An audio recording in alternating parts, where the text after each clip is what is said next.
সুপ্রিয় দর্শক, আসসালামু আলাইকুম। আমরা এসেছি এক আপুর গ্রামের বাড়িতে, শুনবো তার জীবনের দুঃখ বেদনার কাহিনী। আর কথা না বেরিয়ে চলে এসেছে আপুর কাছে। আপু আসসালামু আলাইকুম। ওয়ালাইকুম আসসালাম। আপু কেমন আছেন আপনি? আলহামদুলিল্লাহ ভালো আছি, আপনি ভালো আছেন না? আলহামদুলিল্লাহ আপু ভালো আছি। তো আমাদের দর্শকদের জন্য আপনার নাম এবং আপনার গ্রামের বাড়ি কোথায় বলবেন?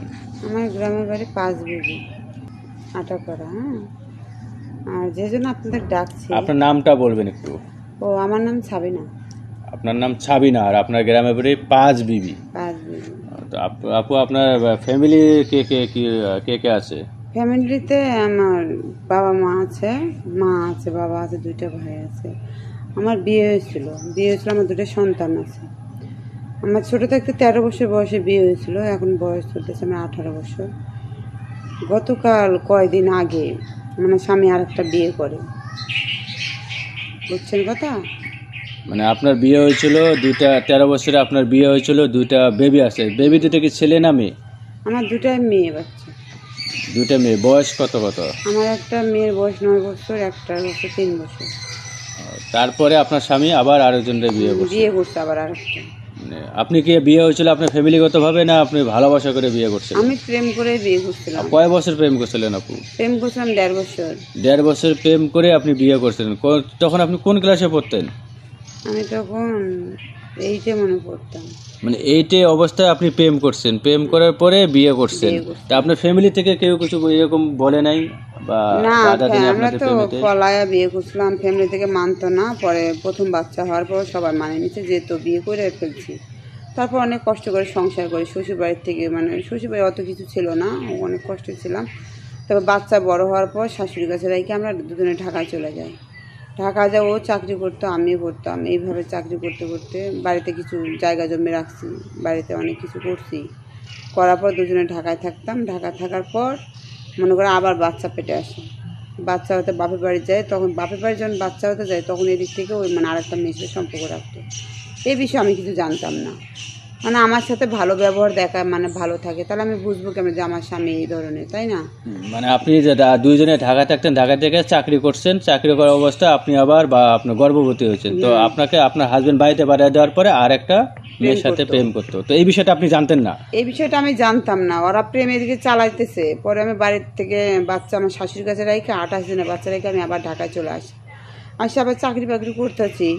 পরে শাশুড়ি কয়েকদিন পর কয় বাচ্চা নিয়ে যাও, যেহেতু আমার সমস্যা, আমি সংসারের কাজ করবো, তোমার বাচ্চা সামলাবো। তখন ও বলতেছে তুমি তাহলে চাকরি ছাড়ো, চাকরি ছেড়ে বাচ্চা তোমার কাছে রাখো, আমি তাহলে চাকরি করি। তা আমি তারপর তারা জিজ্ঞাসা করছি যে তো এত বড় একটা রুম নিয়ে থাকি, আর বোঝো তো ঢাকা শহরে প্রচুর জিনিসের দাম, অবশ্যই, তাহলে তুমি একলা চাকরি করে সংসার চালাতে পারবা? বলে হ্যাঁ পারবো। আমি তো তার মনের মধ্যে কী আছে সেটা তো আমি আর জানি না। হ্যাঁ। তারপর বাচ্চা নিয়ে ঢাকায় আসার পর এইভাবে ও তো চাকরি করে, আমি বাসায় বসে বসে থাকি। এখন নাইটের কথা কই, উনি বাইরে রাত কাটায়, বলে আমার ডবল ডবল ডিউটি করা লাগে, যেহেতু তুমি এখন বাসায় বসে বসে থাকো। তাহলে ও যদি ডবল ডবল ডিউটি করে, তাহলে যে বেতন আগে দিত সেই বেতনে কিন্তু পরবার ও পাতো। আমি জানতাম না যে তারা গোপনে বিয়ে করে।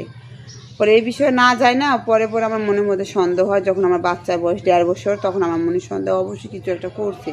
তাহলে ওনার ব্যবহার এরকম কেন? যখন একটা ছেলে বিয়ে করে কিংবা কারো প্রেমে পড়ে, তখন তার আচার চলাফেরা দেখলে বোঝা যায় যে সে কি করতেছে। অবশ্যই। আর একটা মেয়ে যখন স্বামী ছাড়া প্রেম প্রীতি করতে যায়, তখন একটা মেয়ের ব্যবহারে বোঝা যায় যে ওই আমার বউটা এরকম করতেছে কেন। অবশ্যই তার পিছনে কোনো কারণ আছে। তখন তার মোবাইলে আমি একটা মেমোরি ঢুকাই দেয় যে দেখি ও কী করতেছে, কার সাথে কথা বলে। পরে পরে দেখি ও বিয়ে করছে। তখন তো আমার কিছু করার নাই, যেহেতু করে ফেলছে, 6 মাস হয়ে যায়। তারপরে সতীনের সংসারে ছিলাম। তখন ওর বউ বলতো 15 দিনে একবার তোমার বউর কাছে আমি যেতে দেবো। সে এটা মেয়ে মানুষ বোঝো না, অথচ সে আমারে দেখে আসে, উনি আমারে সহ্য করতে পারে না। তাহলে আমি 18 বছর সংসার করার পর আমি কিভাবে আমার স্বামীর তার কাছে যেতে দিতে পারি? তখন ভাবলাম যেহেতু আমার এখন বাবা থেকেও আমার কাছে নাই, মা থেকেও নাই, এটা আমাদের, আমি তো চলে আসছি ওর হাত ধরে। ওটা তো আমার ফ্যামিলি থেকে বিয়ে দেয় না যে আমি তাদের কাছে বিচার করতে পারবো, যে কী বা বিচার আমি দিতে পারবো। তারপরে ভাইয়ের কাছে বলছি, বাবার কাছে বলছি, তারা আমার প্রশ্নের উত্তর দেয় কি তোমার যেটা ভালো লাগছে তুমি সেটা বাচ্চা নিচ্ছ, কিন্তু আমাদের কথা তোমরা শোনো নাই। এখন কথা তুমি তার সাইডা দাও, কিন্তু আমি এখন 2 বাচ্চার মা, এখন তো আমার আর কেউ বিয়ে করবো না। তারপরেও ছিলাম। একটা মেয়ে কতই সহ্য করে অত্যাচার।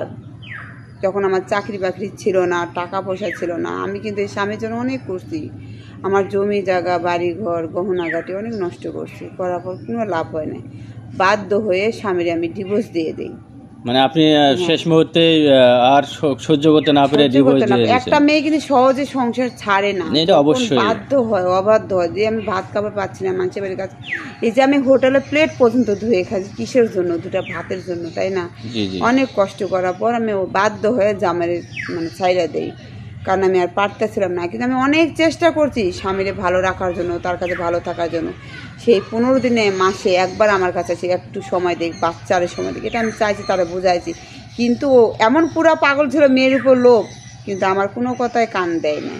পরে ছাড়ার পর সে এখন আমার বলে আমার নিতে চায়, কিন্তু আমার এটা সম্ভব না। কিন্তু নাইরা বেলতলা একবারে যায়, কিন্তু বারবার যায় না। পাতলে ভাত একটা টিপলে বোঝা যায় এটা সিদ্ধ হয়েছে কিনা। কিন্তু আমি এই ভুলটা আর করতে চাই না, সেই জন্য একটা সিদ্ধান্ত নিয়েছি যে আমার যেইটুকু আল্লাহ রহমতে আছে, যেহেতু আমি চাকরি বাকরি করি, কিছু হোক আছে, যে আমি যে একবারে খালি হাত তা না।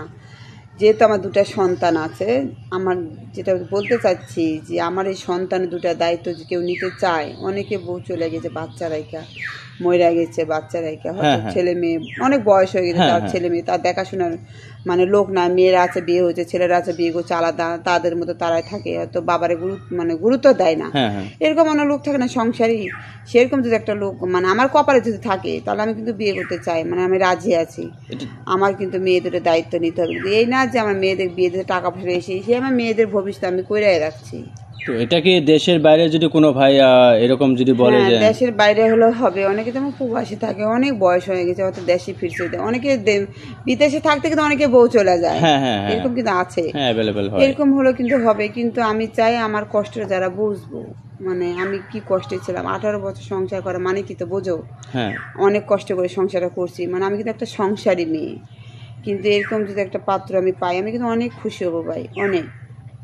তো আমরা চেষ্টা করব যে আপনার জন্য একটা সুন্দর পাত্র ব্যবস্থা করার জন্য। তো আর কথা না বলে এই পর্যন্ত এখানে শেষ করছি। যেই নাম্বারে যোগাযোগ, ওই নাম্বারটা আমার নাম্বার তো আপনাদের কাছে আছে, হোয়াটসঅ্যাপে ইমো, ওই নাম্বারে যোগাযোগ করলে হবে। সুপ্রিয় দর্শক, আমাদের স্ক্রিনে দেওয়া নাম্বারে হোয়াটসঅ্যাপ এবং ইমো আছে, এটা অফিসিয়াল নাম্বার, অযথা কেউ ফোন কল দেবেন না। যদি সাবিনা আপুর সাথে আপনারা কেউ যোগাযোগ করতে চান, সেক্ষেত্রে আমাদের সাথে যোগাযোগ করবেন, আমরা আপনাদের সাবিনা আপুর সাথে যোগাযোগ করে দেবো। তো এই পর্যন্ত আজকের মতো, আল্লাহ হাফেজ, ভালো থাকবেন, আসসালামু আলাইকুম আপু।